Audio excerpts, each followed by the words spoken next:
আমাদের প্রেমের কথা চ্যানেলটির সকল প্রকারের পাঠ গল্প দেখতে আমাদের চ্যানেলটি সাবস্ক্রাইব করে পাশে থাকা বেল আইকনে ক্লিক করুন।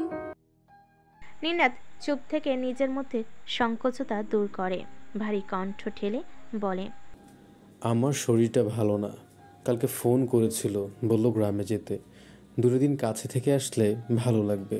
তোরা যা, সমস্যা নেই। অ্যাডমিশন টেস্টের সময় আমি সাস্টে গিয়েছিলাম, কিছুটা ঘুরে দেখেছি।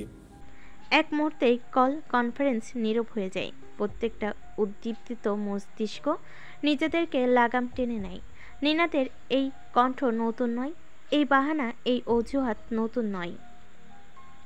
ভার্সিটির কালচারাল প্রোগ্রাম হোক আর অন্য কিছু, সর্বক্ষেত্রে হুটহাট গ্রামে ডাক পড়ে তার। এর পিছনের মূল কারণ 6 জনে অবগত। কি জানি মধ্যবিত্তের মায়াজালে ফেসে উচ্চবিত্ত বন্ধুদের সাথে তাল মেলাতে গিয়ে হয়তো হিমশিম খায়, নয়তো নিজেকে লুকানোর বৃথা চেষ্টা। অবশ্য তাল মেলানোটা বলে ভুল হবে, সে নিজের শিকড় কিংবা নিজের অস্তিত্বকে কৃত্রিমতার সাথে মিশায় না। যা আছে, যেটুকু আছে তাই নিয়ে উপস্থিত করে সবার সামনে। যেতেই হবে। খেয়া দাঁত দ্বারা নখ খুঁড়তে থাকে। নিনাদের ব্যাপারটা তার মাথা হতে একদম বের হয়ে গিয়েছিল। ওর আর্থিক সমস্যাটা সবার জানা। এই সমস্যা নিরসনের উপায় তাদের হাতে থাকলেও নিনাদের নির্লোভতা, নিজেকে ছোট ভাবা বা সাহায্য গ্রহণ করা নিয়ে সবই খুব সতর্ক হয়ে চলে। কাঁধে কাঁধ মিলিয়ে নিজেদের সাথে সমত করার চেষ্টা করলেও সে নিজে হতে বের হয়ে যায়। নিনাদ জানে বাকি সবাই কি বলবে। এই 6টা মানুষ তাকে কোনোভাবেই কোনো কিছু থেকে বঞ্চিত করতে চায় না, সে তা বোঝে। কিন্তু নিজের বিবেক আর আত্মসম্মান তার দিকে প্রশ্ন তোলে। আর কত? প্লিজ। কল কনফারেন্স থেকে নিনাদের নামটা মুছে যায়। সবার মন বিষণ্ণতায় ভরে ওঠে। ট্যুরের আনন্দটা ফিকে লাগছে এখন খেয়ার কাছে। এক একে সবার ফোন কেটে অন্তরালে চলে যায়। হলুদ কমলা সূর্যের আলো খেয়ার মুখে উপচে পড়ছে। এই তো সন্ধ্যা হতে আর কিছু সময় বাকি। দিনের আলো মুছে হয়ে যাবে অন্ধকার। আচ্ছা, মানুষের জীবনটাও কি এমন? এক পাশে আলো আর এক পাশে অন্ধকার দ্বারা গঠিত, যাকে সুখ আর দুঃখ দ্বারা প্রকাশ করা হয়। কেয়ার হাতের ফোনটা নিনাদের নাম্বারে চাপ লাগায়। নিজের দ্বিধা দ্বন্দ্বকে কাটিয়ে সে গত 3 বছর যা করে আসছে সেটার পুনরাবৃত্তি ঘটায়। আমি আগেই ক্ষমা চেয়ে নিচ্ছি, আমি পারবো না। আমরা যাচ্ছি না, সেটাই জানাতে ফোন করেছি। কেন যাবি না? এমনি। নিনাদ মলিন হাসে। সে জানে তার কারণেই ট্যুর ক্যান্সেল করা হয়েছে। আমার মতো মধ্যবিত্ত একটা বন্ধুর মধ্যে তোরা কি পাস বলবি? সব জায়গায় না টানলে হয় না। Stop your nonsense talking. মধ্যবিত্ত কি? বারবার এই জিনিসটা মেনশন না করলে তোর চলে না। লিসেন নিনাদ, মধ্যবিত্ত সমাজে প্রচলিত একটা ট্যাগ, যেটাতে মানুষ নিজেকে দায়বদ্ধ করে রাখে। আমাদের কোনো সমস্যা নেই, আমাদের কোনো মাথা ব্যথা নেই এই নিয়ে। সৃষ্টিকর্তা সবাইকে সমানভাবে করে না। সর্বশেষে তুমিও যেখানে যাবা আমিও সেখানেই যাব। Why do you always separate yourself? কেয়ার নিরুদ্যম কণ্ঠে বলা কথায় নিনাদের চোখ ঘোলা হয়ে আসলেও তা সামলে নেয়। ছি, ছেলেদের যে কাদা মানা। ছেলেরা হয় পাথর, তার গায়ের ঘর্ষণে অগ্নি জ্বলে, বর্ষণের কোনো সুযোগ নেই। আর কত ঋণী করবি তোরা? হিসেবের খাতায় স্পষ্ট কালিতে লেখা রয়েছে 37,689 টাকা। শুধু চাকরিটা পেয়ে নে, দেখ একটা পয়সাও ছাড়ি কিনা। নিনাদ হেসে ফেলে। সেই স্বচ্ছ হাসিতে খেয়ার বিষণ্ণ মনও হয়ে ওঠে প্রফুল্ল। ঠোঁটের কোণে দোদুল্যমান মিষ্টি হাসি। এবার 50 পার হয়ে যাবে নিশ্চিত। দোয়া করে দিলাম, ইনশাল্লাহ অনেক বড় চাকরি পাবি, 50,000 টাকা পকেটে নিয়ে ঘুরবি। সন্ধ্যা হয়।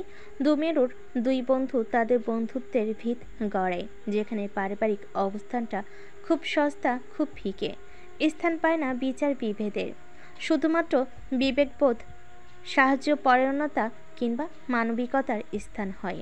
কুঞ্জবন এক মহাদ্বীপের প্রত্যেকবার কর্মস্থলে ফিরে যাওয়ার আগের দিন পারিবারিক মিলনায়তন হয়। এক্ষেত্রে বাইরে কেউ নয়, কুঞ্জবন 2-এর মানুষগুলো এসে সমবেত হয়। দুপুরে লাঞ্চটা করা হয় সবাই মিলে মহা সমারোহে মোহাম্মদ আলী খানের ছোট ভাই মহসিন আলী খান, তার সহধর্মিণী নাজিয়া তাহমিন, পুত্র শাহরিয়ার সৌহার্দ্য খান এবং কন্যা নিশিত নীর। চাচিমণি আমি করি। নিঃসংকোচ আবদার, আদুরে মুখ। উম্মে সালমা হাতে মাখা সালাদ সিরামিকের বাটিতে রেখে ঘাড় ঘোরায়। দেখতে পাই অতি ফর্সা টুকটুকে এক গোলাপি রানীকে। সাদা সালোয়ার কামিজ সাথে গোলাপি ওড়নায় নিজেকে আবৃত করেছে সে। ঘাড় অব্দি বাদামি চুলগুলো রেখেছে মুক্ত। উম্মে সালমা হাসে।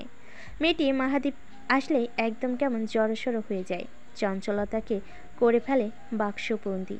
একদম শান্ত অবলা নারী। তোমাকে কিচ্ছু করতে হবে না, সব কাজ শেষ।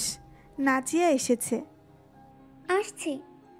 নির্ধীর পায়ে চাচিমণির কাছে গিয়ে দাঁড়ায়। ওনার আঁচলে গিট পাকিয়ে হাতের আঙ্গুলে ঘোরাতে থাকে। বুক কেমন তার ধুকপুক করছে। কিছু বলবি? চাচ্চুরা কোথায়? উম্মে সালমা হাতের কাজ থামায়, নীরকে পাশ কাটিয়ে কিচেন ভেদ করে ড্রয়িং রুমের দিকে তাকিয়ে বলে, চাচুরা কোথায় মানে? ওই তো তোর বাবার সাথে বসে গল্প করছে। নীর শুকনো ঢোক চেপে। কি কারণে যেন তার মাথা কাজ করছে না। সে নিজেও যেখানে তাদের কথোপকথন শুনতে পাচ্ছে, সেখানে কি করে এই বোকামি প্রশ্নটা করে ফেলো জানে না। মাহাদীপ ভাইয়া কোথায়? ভুল কাঙ্ক্ষিত প্রশ্নটা করে নীর ধাতস্থ হয়। মুখ থেকে যেন বের হতে চাচ্ছিল না। উম্মে সালমা সালাদের বাটি হাতে নিয়ে কিচেন হতে বের হতে হতে বলে, এই তো গোসল সেরে নামাজ আদায় করছে। ডাইনিং জুড়ে মোটামুটি অনেক পদের খাবার বিস্তার করে আছে। মিসেস নাজিয়া নিজ হাতে মাহাদীপের জন্য চিংড়ি ভুনা আর পাতলা ডাল করে এনেছে। মিষ্টি জাতীয় দ্রব্যের মধ্যে করেছে ক্যারামেল পুডিং। কুঞ্জবন 1 এবং কুঞ্জবন 2।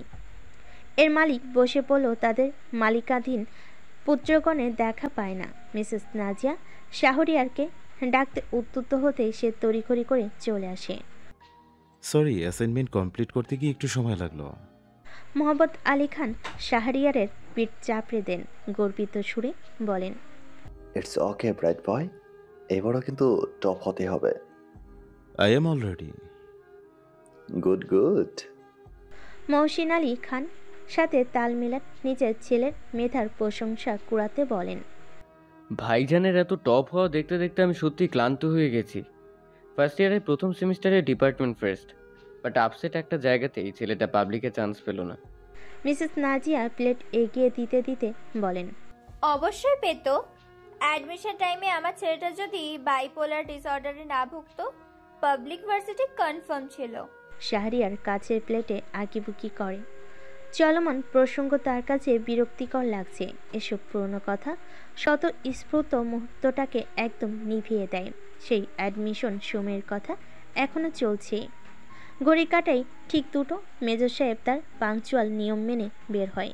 পরনে কালো ট্রাউজার এবং অ্যাশ কালারের কুরুনেকটি শার্ট। পিছনের দিকে চুলের তেমন কোনো অস্তিত্ব না থাকলেও সামনের দিকে চুলগুলো তুলনামূলকভাবে একটু বড়, যা বজায় রেখেছে আর্মি শেপটাকে। মুখভঙ্গি শান্ত থাকলেও মনে হয় গম্ভীর। তার বের হওয়ার কয়েক হাত দূরতে বসে থাকা অষ্টাদশীর বুকে ফের কালবৈশাখী ঝড় উঠেছে। ভিতরে ডালপালা না থাকলেও হৃদযন্ত্র অস্থির চিত্রে দামামা বাজিয়ে চলেছে। এই মানুষটাকে দেখলেই তার ভিতরে কম্পন শুরু হয়, সব কিছু কেমন ভুলে যায়। মাহাদীপের আগমন হতেই খাওয়া দাওয়ার পর্ব শুরু হয়। এত তৈরিকৃত মেনু এড়িয়ে শুধুমাত্র পরিমিত ভাত আর লাউ শাক দিয়ে ছোট মাছ সাথে সালাদ নেই। মিসেস নাজিয়া তার চিংড়ি মাছ ভুনা এগিয়ে নিয়ে আসে মাহাদীপের কাছে। তার তৈরিকৃত খাবারের স্বাদ টেস্ট করাতে বলেন, তোমার জন্য স্পেশালি করেছি। না বললে শুনছি না মাহাদীপ। এর আগের বার দেশি মুরগির রোস্ট ইগনোর করেছো, তবে আজ কিন্তু ছাড়ছি না। মাহাদীপ তার ছোট লোকমা মুখে তুলে মিসেস নাজিয়ার হাতে থাকা চিংড়ি মাছ ভুনার দিকে তাকায়, যেখানে সে চিংড়ি মাছকে এড়িয়ে অত্যাধিক পরিমাণে তেল এবং মশলা দিতেই নজর দেয়। চোখের পরিমাপে 200 গ্রাম চিংড়ির ক্ষেত্রে 30 থেকে 35 গ্রাম চর্বি থাকার অনুমান করে। মিসেস উম্মে সালমা ছেলের ভাবমূর্তি বুঝতে পারেন। সে সবিনয়ে চাচিমা চিংড়িকে প্রত্যাখ্যান করতে যাচ্ছে। এটা স্বচ্ছ পানি নেয় পরিষ্কার, কিন্তু ছেলের এই প্রত্যাখ্যানও যে তার চাচিমা ভালোভাবে নিবে না তা তো সে জানে না। উপায়ন্তর না পেয়ে উম্মে সালমা ছেলের কায়দায় পরিস্থিতি সামাল দিতে হেসে হেসে বলেন, নাজিয়া রাখো তো, ওর প্রয়োজন হলে ও নিজেই নিবে। তুমি আসার পর থেকে কাজ করে যাচ্ছ, আসো বসো। নাজিয়া বড় ভাবির নাছোড়বান্দার রূপ দেখে চিংড়ি ভুনা টেবিলে রেখে চলে যায়। নীরমামনি, তুমি ওখানে কেন? আসো আসো, একসাথে খাবো। নীরের বহমান ঝড় কিছুটা ক্ষীণ হওয়ার পর আবার শুরু হয়। চাচুর অতি আদরের কন্যা সে। এই কুঞ্জবনে একটাই ফুল হওয়ার দরুন আদরের ভাগটাও অত্যাধিক বেশি। আমি পরে খাবো। পরে কেন? এক্ষুনি আসবে। সবার জোড়াজুড়িতে নীর মাথা নিচু করে ডাইনিংয়ের দিকে আসে। ভিতরটা কি অসভ্য হয়ে তোলপাড় করছে। বর্গাকৃতি টেবিলের মধ্যে বরাবর মহব্বত আলী খান বসেছেন। তার একপাশে বসেছে শাহরিয়ার আর তার পাশে মাহাদীপ। অপর প্রান্তে শুধু মহসিন খান। মেয়ের নিজের পাশে বসার ইঙ্গিত দেন। নিজ চেয়ার ঠেলে বসতে নিতেই লক্ষ্য করে সে মাহাদীপের সম্মুখে বসতে চলেছে। এত কাছাকাছি, এত সামনাসামনি। নীরে ভিতরে ভিতরে অস্থির হয়ে ওঠে। মিসেস সালমা এসে নীরকে খাবার সার্ভ করে দিতে থাকেন। নীর মাথা নিচু করে আর চোখে মুখোমুখি মানুষটার দিকে তাকায়।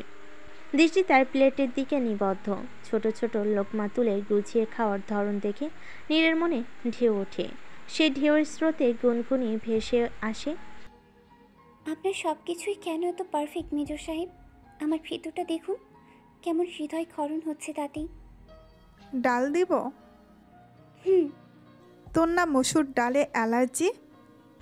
নীরের চোখ পড়ে মাহাদীপের পাতে। পাতলা ডাল তার ভাতের সাথে মিশে আছে। সমস্যা নেই। মিসেস সালমা ডাল দিতেই নীর খাওয়া শুরু করে। বারবার লক্ষ্য করে মাহাদীপ ভাই তার দিকে একটাবার তাকাই কিনা। এই যে আজ এত সুন্দর করে সেজে এসেছে সে, শুধু তো তার জন্যই। বাড়ির সবাই তাকে প্রিন্সেস আইল্যান্ড ঘোষিত করলো, এই একজন ব্যক্তি তার দিকে চোখ তুলো তাকাচ্ছে না। নীরের মন অন্য জায়গায়। সে শুধু ডাল মাখা ভাত খেয়ে যাচ্ছে। সামনে চাচিমণি যে তাকে তরকারি নেওয়ার জন্য সাজছে, সেটা তার কর্ণপাত হচ্ছে না। ওর মনে হয় ডালটা মজা লেগেছে, ওকে খেতে দাও সালামা। মহব্বত আলী খানের কথায় মিসেস সালমা নীরের দিকে অবাক পানে চাই। এই মেয়ে কবে থেকে ডাল পাগল হলো? মিসেস নাজিয়ার দিকে তাকাতেই দেখে সে টিভিতে মশগুল। অন্যথায় উনি আর না ঘেটে তার কাছে চলে যান। শাহরিয়ারের চোখ তার বোনের দিকে যায়। অনেকক্ষণ যাবৎ সজাগ দৃষ্টি রাখার পর বুঝতে পারে দুই জোড়া চোখ অনর্গল লোকচক্ষুর আড়ালে পর্যবেক্ষণ করে যাচ্ছে তার পাশে বসা মানুষটার দিকে। কিন্তু এই চক্করে বোন যে তার শুধু ডাল দিয়ে ভাত গিলে যাচ্ছে, সেটা থামাবে কে? মাইয়া মানুষের পোলা গড়ে লগে এত ঘুরবার যাওন আমার পছন্দ না। দিনকাল খারাপ হয়েছে, একখানে অঘটন ঘটতে সময় লাগবো না। তারপরে তোর বাপে হইলে এমপি, মাথা উপরে তুললেই শত্রু। দাদিবু ওরা খেয়ার অনেক ঘনিষ্ঠ বন্ধু বান্ধবী, সবাই চেনা জানা। ওরা তো প্রায় প্রায় আমাদের বাসায় বেড়াতে আসতো, তুমি দেখতে না? উচ্ছৃঙ্খল কিন্তু কেউ নয়, বেশ ভালোই। গুলনাহার বানু সবুজ পান পাতায় চুন মাখতে ব্যস্ত।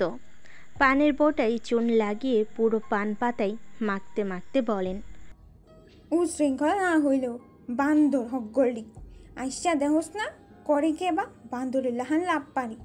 আমগরে তো হইল বান্দরের মাস্টার। দেখি তোর মায়েরে ডাক দে, আর যে মেয়ে নোক তোরে পাঠাইছে তারে ডাক দে। খড় সুপারি জর্দায় ভরা 3টে টিনের কৌটার মুখ খুলে দাদিবুর সামনে রাখে কেয়া। অতি যত্নে সাজিয়ে দেয় যাতে এক ফোঁটাও টেবিলের উপর না পড়ে। পড়লেই লাঠির বাড়ি প্রস্তুত তার জন্য। আমা, এ ব্যাপারে আমি কিছু বলতে পারছি না, আপনার উপরে সিদ্ধান্ত নির্ভর। আপনার ছেলে এই মেয়েকে আরও উস্কে দিয়েছে, কি ট্যুর ট্যুর বলে সন্ধ্যা থেকেই মাথা খাচ্ছে। তুমি মা হইয়া ভালো মন্দ বাস বিচার করবা না মাইয়া গুনে বৌমা? মিস্টার শিরিন শাড়ির আঁচল টেনে শাশুড়ির সামনে আসেন। চোখে শাশুড়ির প্রতি তার অগাধ সম্মান আর শ্রদ্ধা থাকলেও ভয়টা থাকে যথার্থ। সে বিয়ে হয়ে নতুন বউ বেশে আসার পর থেকে এখন পর্যন্ত একই ভয়ভীতি তার মধ্যে বিদ্যমান। এতগুলো বছর পার হলো, এখনও অবধি শাশুড়ির মুখে কোনোদিন কথা বলেননি। একটা শব্দ করেনি। নিত্য নতুন সংসারের শাশুড়ি তাকে আপন মেয়ের মতোই লালন করে এসেছেন। কখনো আদর, কখনো বা বকাঝকা, দুটোই সমান তালে চলেছে। আমা, আপনি তো জানেনই আমি আপনার মতামতের সর্বপ্রথম গুরুত্ব দিই।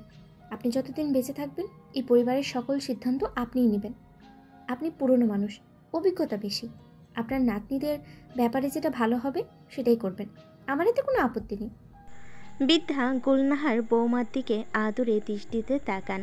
পান মুখে দিয়ে হাতের উপর কিছুটা জর্দা আর সুপারি নিয়ে ডলতে ডলতে বলেন, সোনাগাতি থেকে আমার ফুলার লেগা খাটি শুই না দইরা আনছিলাম, আজও সেই সোনা জল জল করতেছে। এমন পুত্রবধূ কপাল কইরা পাওয়ান লাগে। খেয়া দরজার আড়াল হতে মুখ বের করে কেয়ার মনোযোগ আকর্ষণ করার সৃষ্টি করে। বুলেট দাদিপুর মেজাজ মনে হচ্ছে ঠান্ডা। এই সময়েই কথাখানা বাড়তে হবে।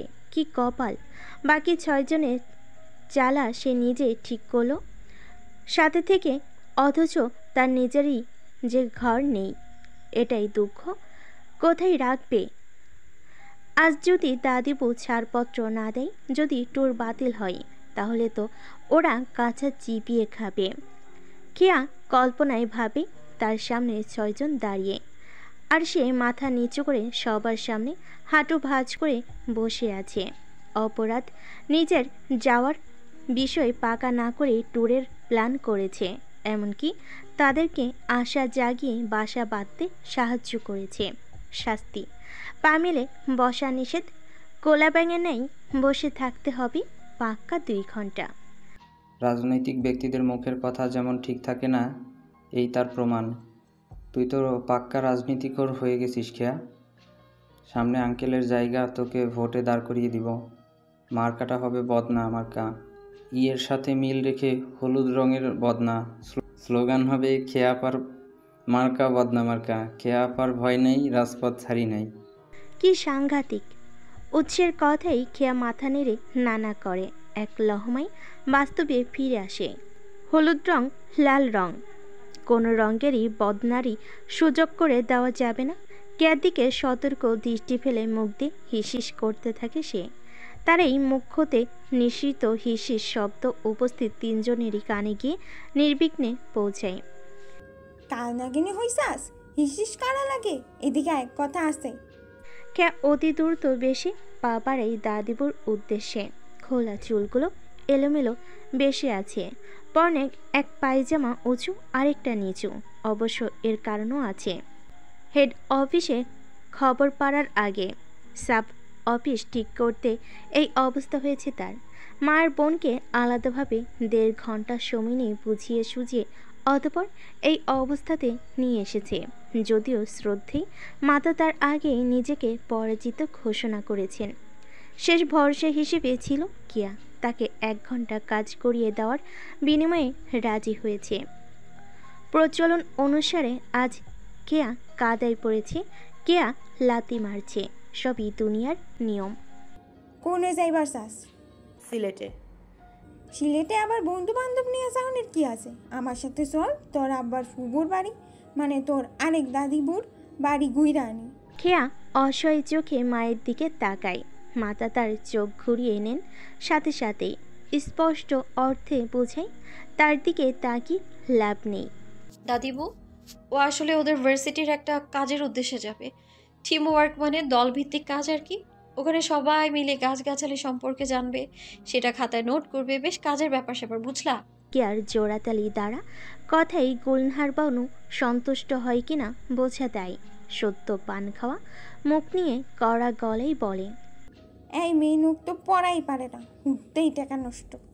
একখান প্রশ্ন ধরলেও কইবার পারে না। এবার দেখো ঠিক পারবো। কিছুটা সময় ঘড়ির কাঁটার সাথে ঘুরে ঘুরে কেটে যায়। উপস্থিত 4 জন মানুষ নিশ্চুপ। কারো মুখে কোনো কথা নেই। শুধুমাত্র রান্নাঘর থেকে গলির কাজের খুটখুট শব্দ ভেসে আসছে। শোনো মাইয়া, ফরার লিগা যাইবা ভালো কথা, নিজে চোখে দেখা শেখারও দরকার আছে। সবই ঠিক আছে, কিন্তু কান খুললা শুই না রাহো বান্দা। কোনো রকমের অসভ্যতামি কিন্তু আমি বরদাস্ত করবো না। চাওয়াল মাইয়া এক হইয়াছে বেল্লা পানা করবা গা ঘেঁষাঘেঁষি করবা অত অত কিন্তু আমি মাইনা নিমু না। সোজা কথা সোজাভাবে কইতাস, যেমন মান সম্মান নিয়ে চাইবা অমন মান সম্মান নিয়ে ফিরবা। যদি এর ফেল হয়, যদি এই বাড়ির মাইয়ার চরিত্র নিয়ে কথা ওঠে, তাহলে তোমার সাথে এই দিন হইবা আমার সম্পর্কের শেষ দিন। আমি গুলনাহার যা কই তাই করি। গুলনাহার বানু থামেন, ফুটে ওঠে তার সেই পূর্ণ তেজস্বী ভাব। কণ্ঠ তার শক্ত এবং পরিষ্কার, মিসেস সিংয়ের কাছে যা খুব পরিচিত। শাশুড়ি তার কঠোর হলেও কাজ তার খুদবিহীন, যার কারণে সমর্থন জানাতেও বাধ্য। তোমার বড় দুই বোন জয়া কেয়া ওরা কইল আমার হাতেই মানুষ হইছে।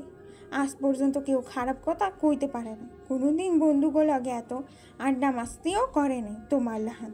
তই যাই হোক, যাইবার মন ধরছে যাও, যা যা কইলাম এগুলার মাথায় রেখো।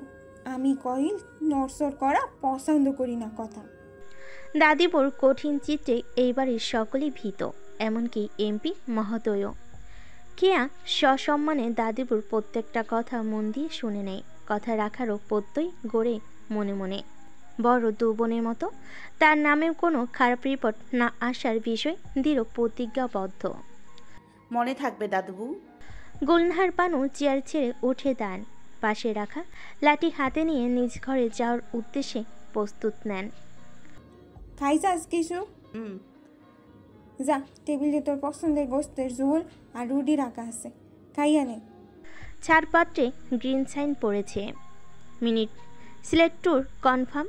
কেয়ারমন টকবকিয়ে নেচে ওঠে, মুক্ত বাতাস নেওয়ার স্পৃহা জাগে।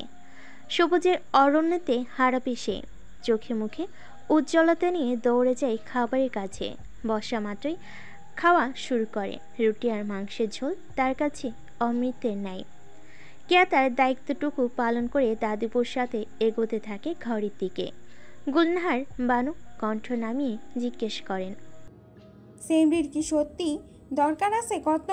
কেয়া স্মিত হেসে দাদিবুর সাথে দাঁড়িয়ে পড়ে, কণ্ঠ বৃদ্ধি করে খেয়ার দিকে তাকিয়ে বলে, দাদিবু, ওর জন্য এই ভ্রমণটা খুব প্রয়োজন।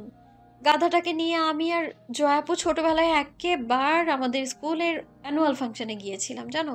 টিচাররা ওর গুলু গুলু গাল দুটো টিপে বলেছিল, শব্দ দিয়ে একটা গান গেয়ে শোনাও তো লিটল প্রিন্সেস। আমি আর আপু ওকে শিখিয়ে দিয়েছিলাম আমাদের দেশটা স্বপ্ন পড়ে গাইতে। গাধার ঘরের গাধা তা না গিয়ে বেসুরো গলায় বলে ওঠে, আমার আপেল গাছে আম ধরেছে আর আম গাছে আপেল, হাব হাতে গাড়িখানাকে আমি খাওয়াই শুধু মবেল।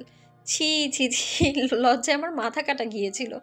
আমার বেস্ট ফ্রেন্ড টুম্পা কানে কানে এসে বলে, তোর ছোটো বোনটার মনে হয় মাথায় একটা স্ক্রু ঢিলা আছে, টাইট দিয়ে নিস, তা না হলে শাল গাছে তাল ধরিয়ে দেবে। সবাই সে কি হাসাহাসি। গুলনাহার বানু চশমা ঠেলে কেয়ার পানে তাকায়, একদম নিশ্চিন্ত মনে চেয়ারে এক পা উঠিয়ে ঝোলের মধ্যে রুটি ডুবিয়ে ডুবিয়ে খাচ্ছে সে। এই মেনু, তোর এই গান কে শিখাইছে? কেয়া ঝোল মাখা রুটিখানা মুখে পড়তে পড়তে বলে, আব্দুল্লাহ আঙ্কেলের মেয়ে শিখিয়েছিল। ছোটবেলায় ওর সাথে প্রতিদিন খেলতাম, ও এই গান গাইতো, আমাকেও শুনে শুনে মুখস্থ করতে বলতো। এই গান নাকি অনেক ফেমাস ছিল তখন, তাই আমিও মুখস্থ করেছিলাম। ভেবেছিলাম এটা বললে সবাই অনেক খুশি হবে, জোরে জোরে করতালি বাজবে, কিন্তু হলো উল্টো। আপেল গাছে কোনোদিন আম ধরে? ধরলে আমার চেয়ে বেশি খুশি আর কেউ হতো না দাদিবু। ব্রিগেডিয়ার জেনারেল মোহাম্মদ কায়সারের উপস্থিতিতে ভার্চুয়ালি ব্রিফিং চলছে, যেখানে উপস্থিতি রয়েছে কর্নেল রেজাউল করিম, লেফটেন্যান্ট কর্নেল রাশিদুল হক, মেজর মাহাদীপ মাসফিন এবং ক্যাপ্টেন সাজিদ। বলা চলে এক রুদ্ধশ্বাস ব্রিফিং। ল্যাপটপের ফুটেজে এক একজনের চোখে ভর করেছে কাঠিন্যতা। আমরা সবাই অবগত গতকালকের ঘটনায়, আশা করি নতুন করে সেটা বিশ্লেষণ করতে হবে না।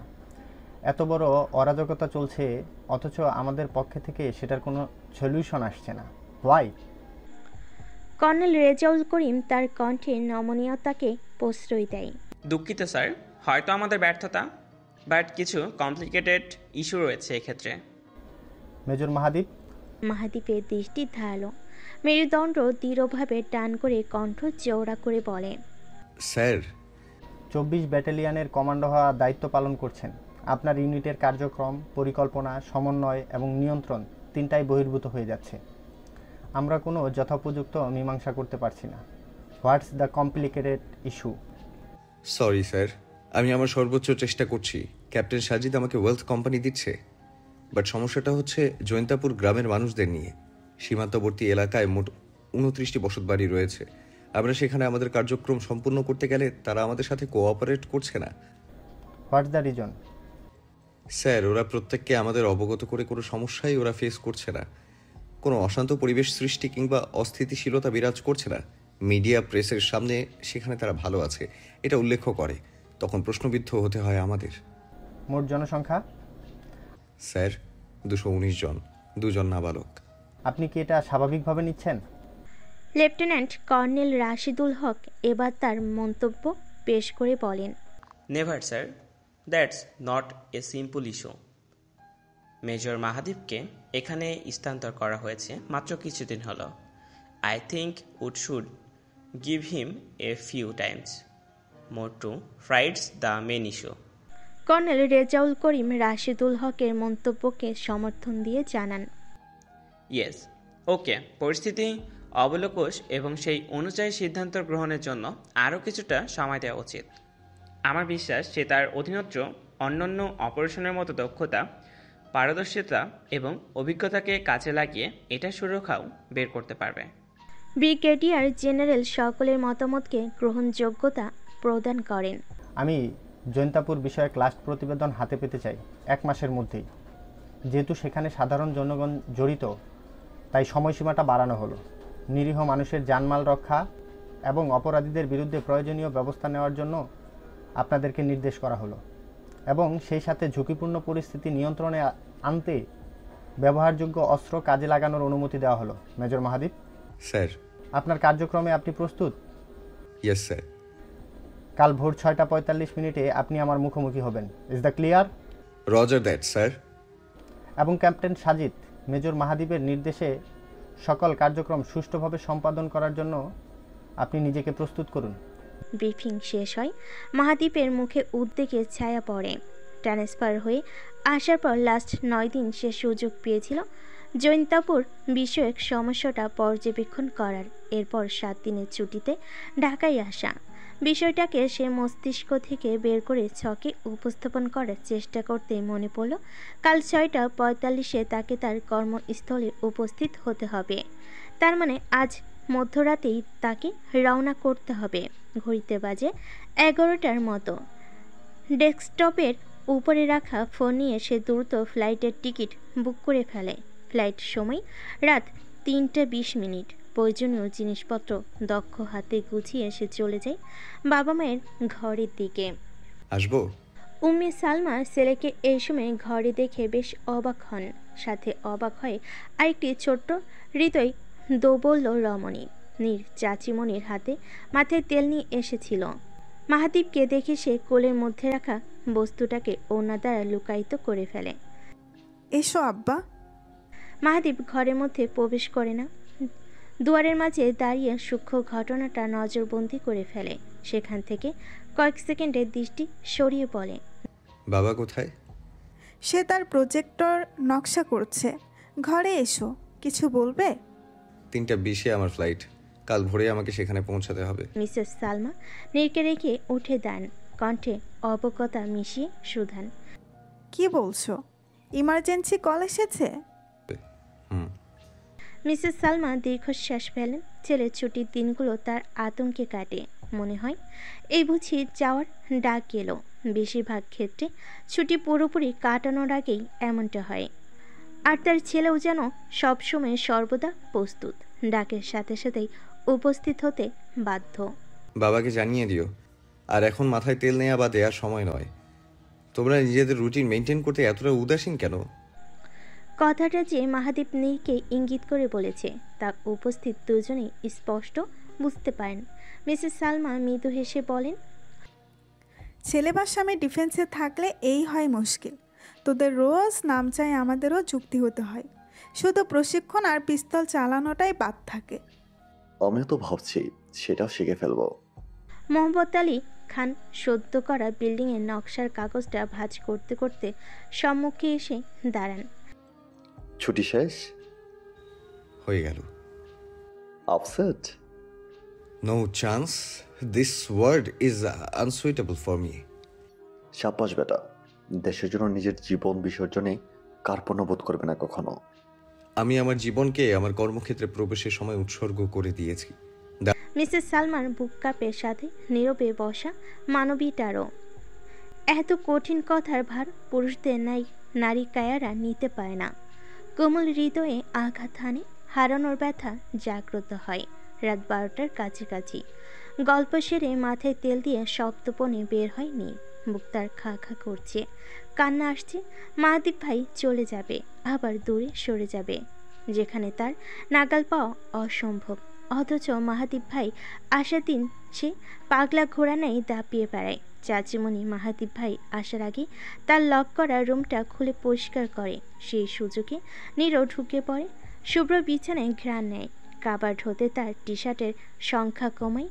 আনন্দে আত্মরা হয়ে উপরে নিচে ছোটে। নীরের পা থেমে যায়। পিছনে থাকা লোহ পুরুষটার বজ্র কণ্ঠ তার ভিতরে কাঁপন ধরিয়ে দিতেই ঘাড় ঘোরায় সে। এই বইটা রাখ। বই? গিফট দিলাম তোকে।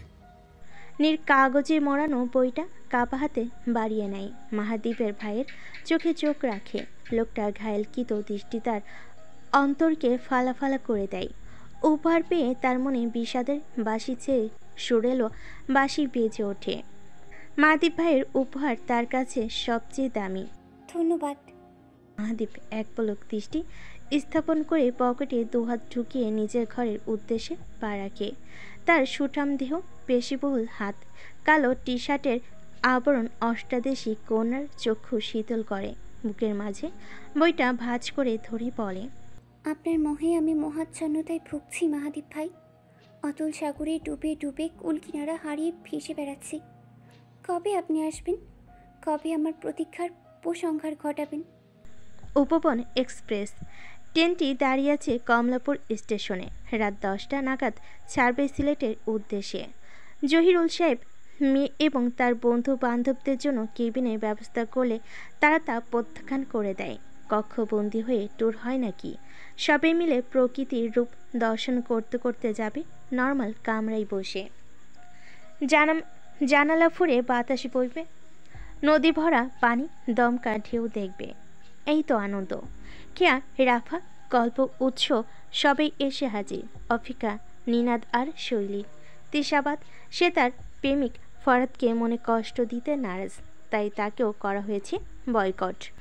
ক্রিম কালারের প্যান্ট, সাথে মিষ্টি রঙের ফুল স্লিভ টপস, বাইরে সাদা স্নিকার্স, চুলগুলো ক্লেসার দ্বারা আটকানো, মুখে বিরাজমান স্বতঃস্ফূর্ত হাসি, হাতে লাগেজ আর কাঁধে টোট ব্যাগ ঝুলানো। খেয়া দাঁড়িয়ে আছে বাবার সামনে। শেষ মুহূর্তের আলাপন দিক নির্দেশনা শ্রবণ করে নিচ্ছে। জহিরুল সাহেবের পিছনে দুজন সহযোগী দাঁড়িয়ে আছেন, সঙ্গে আছেন আসাদ। বাইরে দাঁড় করানো আছে তার গাড়ি এবং কতজন সহযোগী। নিরাপত্তার খাতিরে উচ্চ পদস্থ রেল কর্মকর্তারা এমপি সাহেবকে ভিআইপি সুবিধা দিতে চাইলেও সে তা নিতে নারাজ হন। কাজ সেরেই ঘাম ভেজা পাঞ্জাবি আর ক্লান্ত মুখ নিয়ে এসেছেন মেয়েকে বিদায় দিতে। দাদিবু যেসব নির্দেশ দিয়ে রেখেছে সেসবের বরখেলাপ করবে না, কেমন? কে আলতো করে বাবাকে আলিঙ্গন করে মাথা নেড়ে সায় জানায়। জহির সাহেব মেয়ের কপালে চুমু এঁকে বলেন, ওখানে হোটেলের ম্যানেজারের সাথে আমার কথা হয়েছে, আশা করছি কোনো সমস্যা হবে না।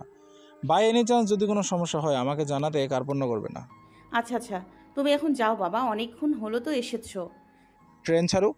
খেয়া হাতে পড়া ঘড়ির দিকে তাকিয়ে বলে, এখনো ট্রেন ছাড়তে আধা ঘন্টা রয়েছে। সারাদিন তো অনেক ছোটাছুটি করো, প্লিজ বাবা এখন বাসায় যাও। মেয়ের আদুরে শাসনে জহির সাহেব ফিরতে উদ্যত হন। পথিমধ্যেই শৈলী এবং শৈলীর বাবার সাথে সাক্ষাৎ ঘটে। শৈলীর বাবার সাথে কর্মমর্দান শেষে দুজন একসাথে বের হয়ে যান। এখন অপেক্ষা নিনাদের। ইতিমধ্যেই কাউন্টার থেকে ঘোষণা করা হয়েছে ট্রেনটি আর কিছুক্ষণের মধ্যেই সিলেটের উদ্দেশ্যে রওনা হবে। রাতের বেলাতেও বেশ ভিড়, মানুষের হাঁকঢাক, স্টেশনে গমগম। খেয়ার জীবনে বাবা মা দাদিবু বোন ছাড়া প্রথম ভ্রমণ, তাও পাবলিক ট্রান্সপোর্টে। অন্যরকম অনুভূতি, একরাশ ভালো লাগা। চবগির পর্যায়ক্রমে 6 জনের জন্য 8টা সিট বর্ধকিত করা হয়েছে। প্রয়োজনীয় জিনিস লাগেজ এক একে উৎস গল্প গুছিয়ে নেয়। অপেক্ষার প্রহর কাটিয়ে হাজির হয় নিনাদ। কাঁধে একটা ব্যাগ ঝোলানো, বোঝা যায় তাতে যত সামান্য কাপড় চোপড়। শৈলী সিটে বসে তার মেকআপের শেষ টাচ দিতে ব্যস্ত। তার খেয়া রাফা জানালা খুলে স্টেশন দেখতে ব্যস্ত। হাতের ইশারায় এটা ওটা নেড়ে নেড়ে দেখছে দুজনে। খেয়ার চঞ্চল চোখ গিয়ে থামে দুজন দম্পতির উপরে, খুব সম্ভবত নব দম্পতি, সাথে একজন মধ্যবয়স্ক লোক, হয়তো দুজনের মধ্যে কারোর শ্বশুর নয়তো কারোর বাবা হবে। পুরুষটাকে বিদায় দিতে এসে মেয়েটা কেমন কান্নায় ভেঙে পড়ে। রঙিন শাড়ির আঁচলে চোখ দুটো মোছার বৃথা চেষ্টা করে। মেয়েটার ক্ষেত্রে বিদায় মুহূর্তে যন্ত্রণার দূর করা কঠিন, তাই কমানোর চেষ্টায় লোকটা তাকে জড়িয়ে নেয়, পিঠ চাপড়ে সান্ত্বনা দেয়। লোকটার চোখে মুখে কষ্টের আজ, কিন্তু সে নিজেকে রেখেছে নিয়ন্ত্রিত। খেয়ার চোখ খোলা হয়ে আসে। প্রিয়জনে বিদায় দেওয়া কি খুব কঠিন নাকি অনেক কষ্টে? ভিতরটা কি ভীষণ যন্ত্রণা দেয় সে জানে না।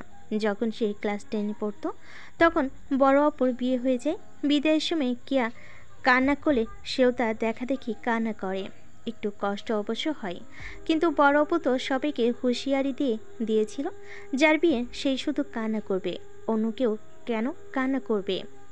খেয়ার ছোট মস্তিষ্ক তাতে সায় দেয়। ঠিকই তো, যার বিয়ে তার অধিকার বেশি থাকবে, কান্নাও সে করবে শুধু। আগডুম বাগডুম চিন্তার অবসান ঘেটে ট্রেনের বাঁশির শব্দে। ঘড়িতে 9টা 58, আর মাত্র মাঝখানে 1 মিনিট, এরপরে যাত্রা শুরু। এক একে সবাই গোল হয়ে সমবেত হয় সিটের চারপাশে। ট্রেনের মধ্যে তারা কি করবে, কিভাবে এনজয় করবে সেটারই প্ল্যান চলে। ওটা আমাদের তৃষ্ণা না? জানালার পাশে দাঁড়ানো রাফা চিৎকার করে ওঠে। বহি পানে তাকাতেই দেখে সত্যিই তৃষা। ইতিমধ্যে হুইসেল বাজতে বাজতে ট্রেন চলা শুরু করে দিয়েছে। উৎস নিনাদ কল্প ছুটে যায় ট্রেনের দরজার কাছে।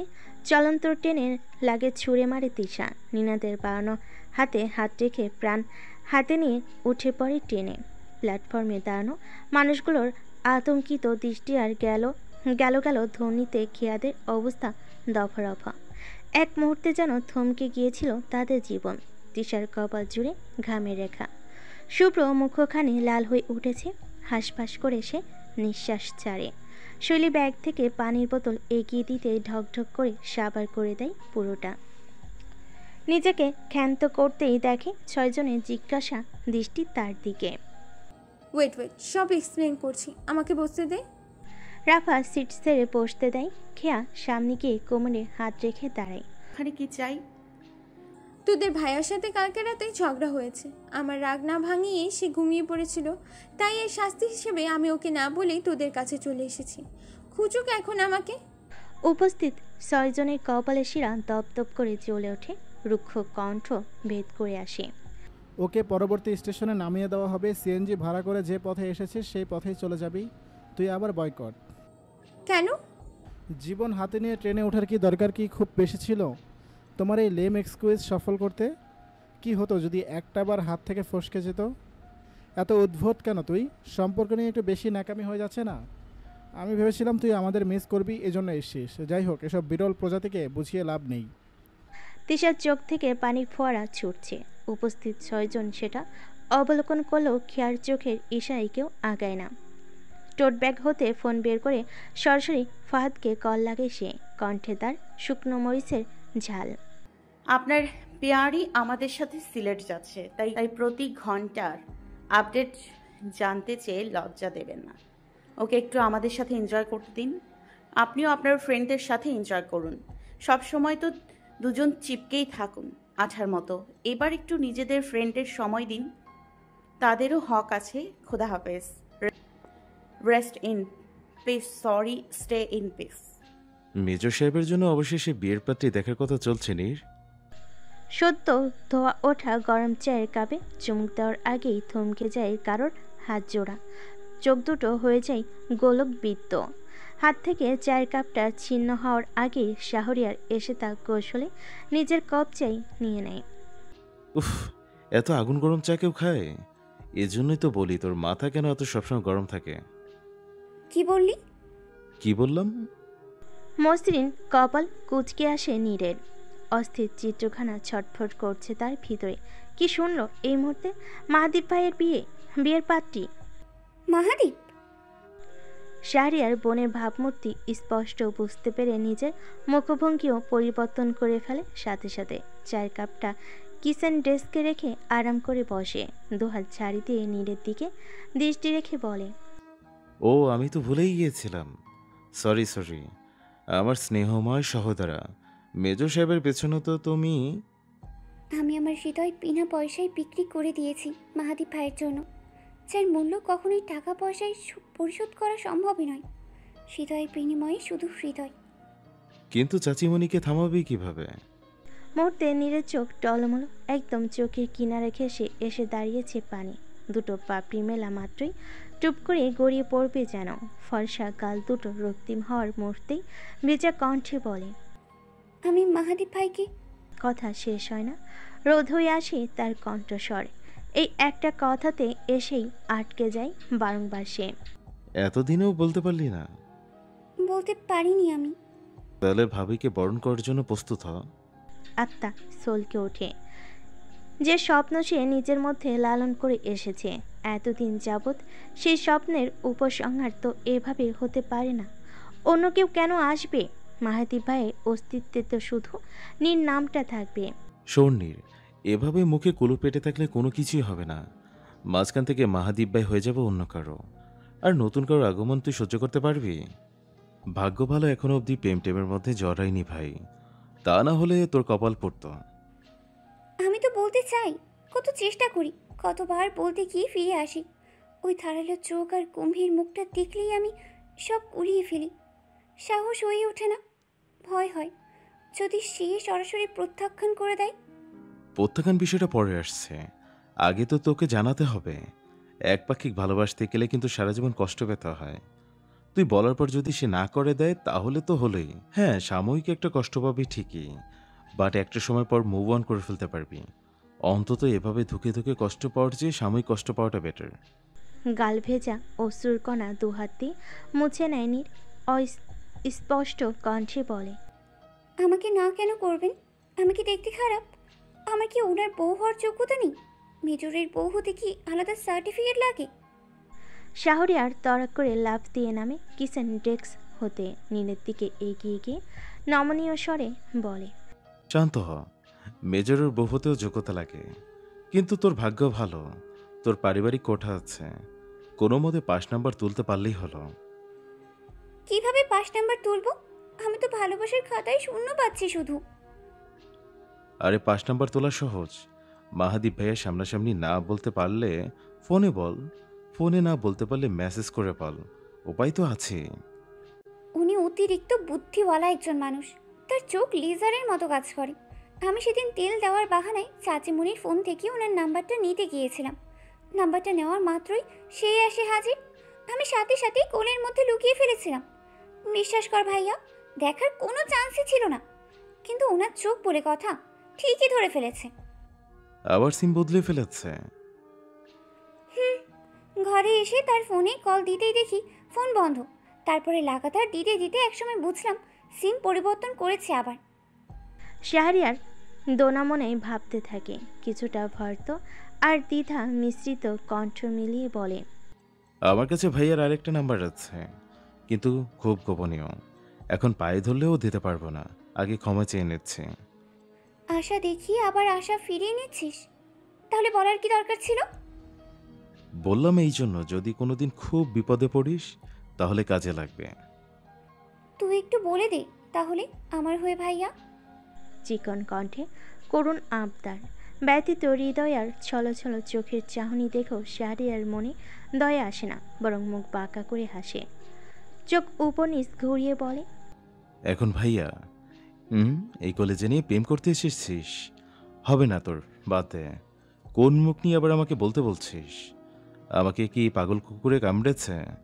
এখনো ডান গালে সেই থাপ্পড়ের কথা ভুলিনি। ব্যাটার হাত মরিচা ছাড়া লোহা দিয়ে করা। তাহলে একটু বুদ্ধি দে।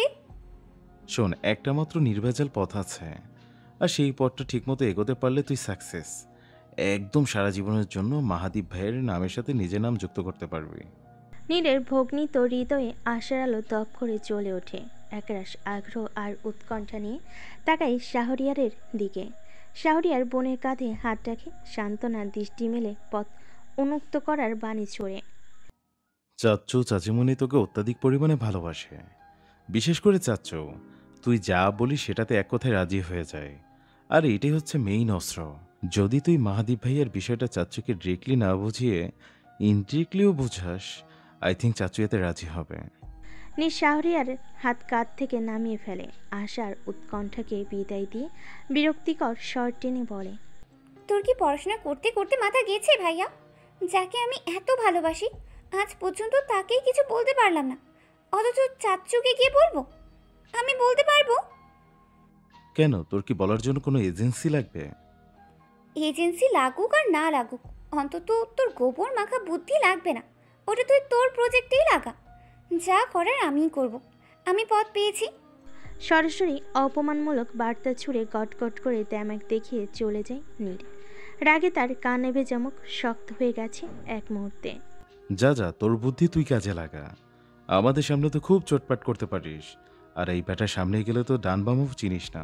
নীর হতাশার দৃষ্টি মেলে একবার পিছন ঘুরে তাকিয়ে আবার সামনের দিকে পা বাড়ায়।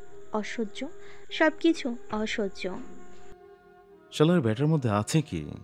ওই তো এক মেজর, তাও তো কয়েক মাস হলো প্রমোশন পেয়েছে। চেহারা আছে কিন্তু আমার চেয়ে কত কালো। মুখ দিয়ে সবসময় সাইনাইড বিষ বের হয়, কথায় কথায় চড় থাপ্পড় জুড়িয়ে দেয়। আর বোকা মেয়েরা এতেই পাগল। মেয়েরা আসলে চায় কি? শাহরিয়ারের ভাবান্তর মন অশান্ত হয়ে ওঠে। উত্তরে সুরহা মেলে না। কোমরে হাত রেখে আফসোসের মাখা মুখোপই নিয়ে প্রস্থান নিতে থাকে। মুখ দিয়ে বিড়বিড় করে উচ্চারিত হয়, কি করলাম জীবনে? নভেম ইকো রিসোর্ট, মৌলভীবাজার, শ্রীমঙ্গল। রোদমাখা দক্ষিণে হাওয়া মনের লাগাম ছিঁড়ে বেহিসাবি চাও পাওয়ার আজ বোঝাই করে একসাথে পথ হারিয়ে নতুন পথের খোঁজে কোনো বাধা না মেনে চলেছি আজ থেকে দূর বহুদূর যাযাবর। ছুঁয়েছি দূরে দূর বহুদূর সীমানায়, দূর বহু দূরে। সপ্তসুরের মহা আচ্ছন্নতায় ডুব দিয়েছে পথ। সকালের মিষ্টি রোদ আর পেজো তুলো আকাশে বয়ে চলা ঠান্ডা হাওয়া গায়ে মাখছে পরম আবেশে। মুক্তমনা পাখি নাই, ডানা মেলে জিভ থেকে হাত বাড়িয়ে বাড়িয়ে নাচছে সবাই। প্রাণবন্ত আর সতেজতায় ভরপুর তাদের অঙ্গরেখা। ভোর 5টার পরপরই ট্রেন ভ্রমণের সমাপ্তি ঘটেছে। সরাসরি রিসোর্টে গিয়ে ফ্রেশ হয়ে জিপের মধ্যেই সেরেছে নাস্তা। প্রকৃতির কোলে এসে ছন্নছাড়া সপ্তশীতের এনার্জিও বেড়েছে লাগামহীন। গন্তব্য তাদের লাউয়াছড়া জাতীয় উদ্যান। হোটেল ম্যানেজার জানিয়েছে এই মুহূর্তে কাছাকাছি ঘুরতে যাওয়া এবং সুন্দর প্রকৃতি বিলাসী উপভোগ করার অন্যতম জায়গা এটি। তাই তো কালো প্রেক্ষাপট না করে বিশ্রামকে ছুটিতে বেরিয়ে পড়েছে তারা। কেয়ার কাঁধে পড়া চুলগুলো স্বচ্ছ বাতাসে দোল খাচ্ছে, সাথে চোখ জোয়ানো মুহূর্তা নিয়ে চারপাশটা গভীর মনোযোগে দেখে যাচ্ছে। মনের মধ্যে ফড়িং নাচলেও সে কিছুটা হতাশা। চারপাশে যত গাছ দেখছে, এত গাছের নাম সে কিভাবে মুখস্থ করবে? বলেছে তো হবে গাছ বিজ্ঞানী, কিন্তু এখন তো মনে হচ্ছে সেই আম গাছ আর জাম গাছ অবধি তার সীমাবদ্ধতা। বিজ্ঞানী হওয়াটা নিতান্তই নিরর্থক। আবেশের বশে বলে ফেলেছে সেটা। নাসাপথে দীর্ঘশ্বাস ফেলে উঠে দাঁড়ায় সে। ছাদ খোলা জিপে দুহাত প্রসারিত করে রাফার গল্পের মতো শুদ্ধ নিঃশ্বাস শুষে নেয়। চোখ বুজে বিড়বিড় করে বলে, এখন এসব বাদ, উপভোগটাই আসল। একটু চেষ্টা করে দেখবো, হলে হলো, না হলে বলবো আমি প্রাণী বিজ্ঞানের ছাত্রী। আর শোলা ধরে আনুন, নিডল দিয়ে ব্যবচ্ছেদ করে দেখিয়ে দিচ্ছি। পাহাড়ি রাস্তার সরু পথ, ঘন ঘন বাঁক আর খাড়া ঢাল। জিপের গতি তাতেও যেন বাধা মানছে না। হয়তো অভিজ্ঞতা, নয়তো পিছন থেকে আসা উদ্যমতায় সেও ছুটছে তালে তালে। পাহাড়ি রাস্তা, সাদা আর হলুদ রঙের স্পিড সাইনবোর্ডে লেখা গতিসীমা 50 কিলোমিটার। অর্থাৎ এই রাস্তার গাড়ির গতিসীমা সর্বোচ্চ ঘন্টায় 50 কিলোমিটার থাকবে। কিন্তু বিধিবাম বাদনহারা এই জিপটির গতিসীমা সেটাকে অতিক্রম করে 66 কিলোমিটারতে নিয়ে ছুটেছে। পিচঢালা এই পাহাড়ি রাস্তার সামনে থেকে আগত সবুজ রঙের জিপটি কয়েক মিটার দূরত্বে বজায় রেখে গাড়ির গতি কমাতে থাকে। ড্রাইভিং সিটে বসা লেফটেন্যান্ট তানজিব পাশে বসা স্যারের হাতে ইশারায় রাস্তার কোল ঘেঁষে গাড়ি সাইড করতে থাকে। চোখে পড়া কালো সানগ্লাস খুলে বাহির পানে তাকায় গম্ভীর মুখ মানবটি।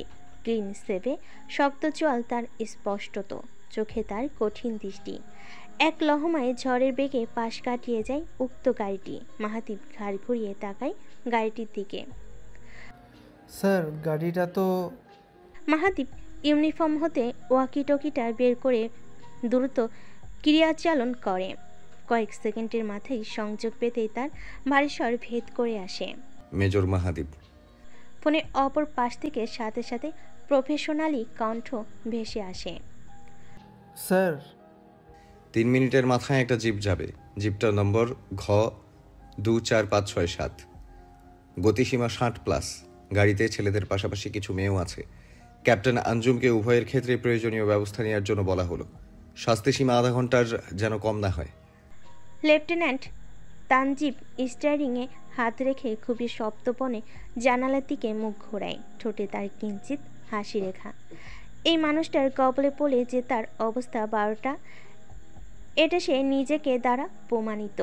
মনে পড়ে প্রথম দিন প্রশিক্ষণে সামান্য অমনোযোগী হয় তাকে শাস্তিস্বরূপ পুকুরে নামানো হয়। নির্দেশ দেওয়া হয় ধরতে হবে কাসকি মাছ। প্রথম মনে করেছিল কাজটা ইজি, এগুলো সে আগেও করে এসেছে। কিন্তু হাতে গোনা 1 ঘন্টা পরেও যখন মাছ তো দূরে থাক, সামান্য শামুক আর কাদা ছাড়া অন্য কিছুরই দেখা পাচ্ছিল না, তখন এনার্জি লেভেল ডাউন হতে শুরু করে। বিএমের 3.5 বছরের কঠোর অনুশীলনও সেদিন তাকে হার মানায়। অতঃপর 2.5 ঘন্টা পুকুরে অভিযান চালানোর পর সাইড থেকে উঠে আসার নির্দেশ দেয়। মেয়েটা কদ্দমাক্ত শরীর আর রক্তিম চোখ নিয়ে মেরুদণ্ড টান টান করে দাঁড়ে স্যারের সামনে। Look to the right. যে দুজনকে দেখতে পাচ্ছ তাদেরকে তারা পুকুর পরিষ্কার করারও হয়েছে ফর দেয়ার ডিফারেন্ট ইস্যুজ।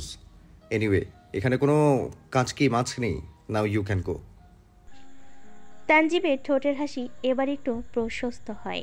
1.5 ঘন্টা কিভাবে কাসকি মাছবিহীন পুকুরে তাকে সেই মাছ খুঁজতে হয়েছে। প্রথম বিষয়টা তার কাছে বেশ খারাপ লাগলো, পরে মোরাল ভার্সনটা বুঝতে পারে। ডিফেন্সে 1 সেকেন্ডের অমনোযোগিতা এই 2.5 ঘন্টা বেকার খাটনির সমতুল্য। তুমি যতই চেষ্টা করো ফল পাবে না। পুকুরের ক্ষেত্রে হতে হবে নির্জীব, আর যুদ্ধের ময়দানে হতে হবে শত্রুর ঘায়েলে পরাজিত। স্যারের দিকে আর চোখে তাকিয়ে তানজিব ঠোঁট নাড়ায়। The man is too genius. দুজন আর্মি ইউনিফর্ম পোশাকে পরিহিত সৈন্যদের হাতের ইশারায় চলন্ত গাড়িটা থেমে যায়। আর্মি ক্যাম্প হতে ওয়াকিটকি হাতে একজন মহিলা সেনা কর্মকর্তা এগিয়ে এসে গাড়িতে থাকা সবাইকে নামার নির্দেশ দেয়। খেয়া সহ বাকি সবাই কিছুটা অবাক চাহনি নিক্ষেপ করে গাড়ি থেকে নামে। 7 জন দল বেঁধে সামনে দাঁড়াতে ক্যাপ্টেন আঞ্জুম কালো বুটের গমগমে আওয়াজ সামনে এসে দাঁড়ায়। নিখুঁত তার দৃষ্টিরেখা। কল্প উৎসরা হাবিজাবি কিছু নিয়ে এসেছে নাকি সাথে করে, আমাদের না জানিয়ে? শৈলী কানে কানে ফিসফিসিয়ে কথাখানা বলতেই খেয়া চোখ মুখ শক্ত করে বলে, shut up, it's just a safety tissue. Any problem man? উৎস যতটা ভদ্রতা সুরে বলে, কথাটা ঠিক তার উল্টো পিঠে তিক্ত সুরে ভেসে আসে। এখানকার লোকালরা 50 কিলোমিটারের উপরে তোলে না, আর টুরিস্ট হয়ে আপনারা দুঃসাহস দেখান। চাঁদের গাড়িতে উঠলেই কি মনে করেন চাঁদের দেশে যাচ্ছেন? গতিসীমা গণ্ডগোলের প্রধান বিষয়। 7 জনের মুখ চাওচাই করে। অতঃপর ড্রাইভারের দিকে তাকায়। মধ্যবয়স্ক ড্রাইভারটিরও মুখ কাচুমাচু করে অন্যদিকে দৃষ্টি ঘোরায়। সরি ম্যাম, আসলে বুঝতে পারিনি। আর আর হবে না, সত্যি বলছি ম্যাম। ক্যাপ্টেন আঞ্জুম দুহাত পিছনে ভাঁজ করে মাথা নাড়ে। আমরা এই বুঝতে না পারার জন্য একটা ট্রিক্স শিখিয়ে দেই, যাতে পরবর্তীতে আর ভুল না হয় আপনাদের দ্বারা। চুপচাপ সবার মধ্য থেকে শৈলীর মুখ হতে জলস্বর বের হয়ে আসে। আগ বাড়িয়ে বলে ওঠে, জি ম্যাম, আমাদেরও সেই ট্রিক্সটা শিখিয়ে দিন প্লিজ। শিওর। কেয়ার রাফা মিলে শৈলীর হাত টেনে ধরে। উৎস নিনাদ কল্পরা চোখ বড় বড় করে তাকে, কিন্তু শৈলী যেন এই মুহূর্তে চোখ থেকেও অন্ধ হয়ে যায়। অনুভূতি হারিয়ে বলে, একদম ম্যাম। গুড। এই যে রাস্তাটা দেখছেন, এর এক পাশে কতটা মাটি সরে গিয়েছে দেখুন। প্রথমত এর কারণ ভারী বৃষ্টিপাত বা আবহাওয়ার প্রতিকূলতা। দ্বিতীয়ত আপনাদের মতো ট্যুরিস্টদের ওভার স্পিডে গাড়ি চালানো। এখন ট্রিক্সটা হচ্ছে, আপনারা নিচে নামবেন, আপনাদেরকে 4টা ঝুড়ি দেওয়া হবে। 4 জন মেট তাতে মাটি তুলবেন। আপনারা 4 জন ছেলে, ড্রাইভার, আপনি সহ সেই মাটি ঝুড়িগুলো তুলে রাস্তার কিনারায় ফেলবেন। এক কথায় রাস্তা মেরামত। সময়সীমা 45 মিনিট। শৈলীর দিকে সবার এই মুহূর্তে অগ্নিদৃষ্টি বর্ষণ হচ্ছে। ট্রিক্স শেখার মজা বের হয়েছে। কিয়া এগিয়ে গিয়ে অসহায় আত্মসমর্পণ করে বলে, প্লিজ এমন শাস্তি দেবেন না। আমরা কোনোদিন আর গাড়িতেই উঠব না। পায়ে হেঁটে ঢাকা ব্যাক করব। দরকার হলে খালি পায়ে হাঁটবো, তবুও রাস্তার কোনো ক্ষতি হতে দিব না। আপনাদের নিরাপত্তা দানে আমরা অভিভূত। ক্যাপ্টেন আঞ্জুম উপস্থিত সৈন্য দুজনের দিকে প্রয়োজনীয় জিনিসাদি আনার নির্দেশ দিয়ে বলেন, আপনারা আপনাদের কাজের অবস্থানে চলে যান। সৃষ্টিকর্তা সর্বোত্তম নিরাপত্তার মালিক। আমরা শুধু আমাদের দায়িত্বটুকুই করি। আপনাদের জীবনের ঝুঁকিপূর্ণতা এড়াতে সঠিক শিক্ষার প্রয়োজন। শুধু পাহাড়ি নয়, সমতলেও যেন বজায় থাকে সেটা। সিন ক্রিয়েট করবেন না, প্লিজ গো। খানিকক্ষণ চেয়ে থেকে আর কথা পায় না, জানে আর কাজ হবে না। সোজা সাপটা রাস্তার কোনা বেয়ে নিচে নামতে থাকে। তার দেখা দিকে উপস্থিত সকলে আর না দাঁড়িয়ে থেকে পা বাড়ায়।